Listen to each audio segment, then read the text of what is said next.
place maintenant au Market Movers dans le Live TV Finance et nous retrouvons immédiatement Dorian Abadi, formateur en analyse technique. Bonjour Dorian.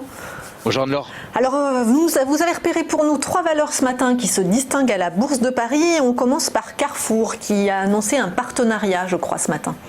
Tout à fait. Alors ce sont surtout 3 valeurs un petit peu traditionnelles, un petit peu habituelles des derniers passages, essentiellement pour s'en dégager. C'est-à-dire qu'exceptionnellement, je cherche surtout à sortir de ces différentes valeurs ce matin, avant la reprise et puis à mesure que l'été avance, puisque c'est vrai que traditionnellement les différents volumes boursiers s'affaiblissent un petit peu tout au long de l'été. Alors bien sûr, il faudra quand même continuer de surveiller les actualités de ces différentes actions. Vous l'avez dit, pour Carrefour, c'est surtout le partenariat qui a été annoncé avec la start-up espagnole Glovo qui a fait parler de lui ce matin.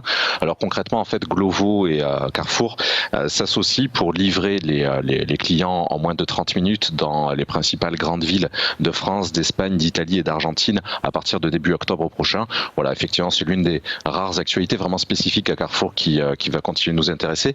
Les principaux objectifs ont déjà été atteints, ceux que l'on avait vus en réalité donc la semaine dernière sur les 16,80 € et sur les 17,50 €. Donc globalement, en fait, l'objectif ici, pour moi, c'est surtout de sortir le plus possible de ces actions-là, maintenant que l'été avance et de sorte à bien préparer, on va dire, la rentrée prochaine.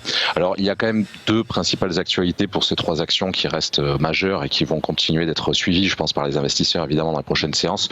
D'une manière générale, c'est les attentes au niveau des banques centrales, 25 juillet et 31 juillet, respectivement, pour la BCE et la Fed. Et puis, bien sûr, les tensions au niveau de la guerre commerciale entre la Chine et les États-Unis. On sait que Carrefour est notamment présent en Chine. Voilà. Donc là, c'est vrai que le bras de fer continue de s'intensifier, notamment avec le blocage des négociations entre les 2 super géants.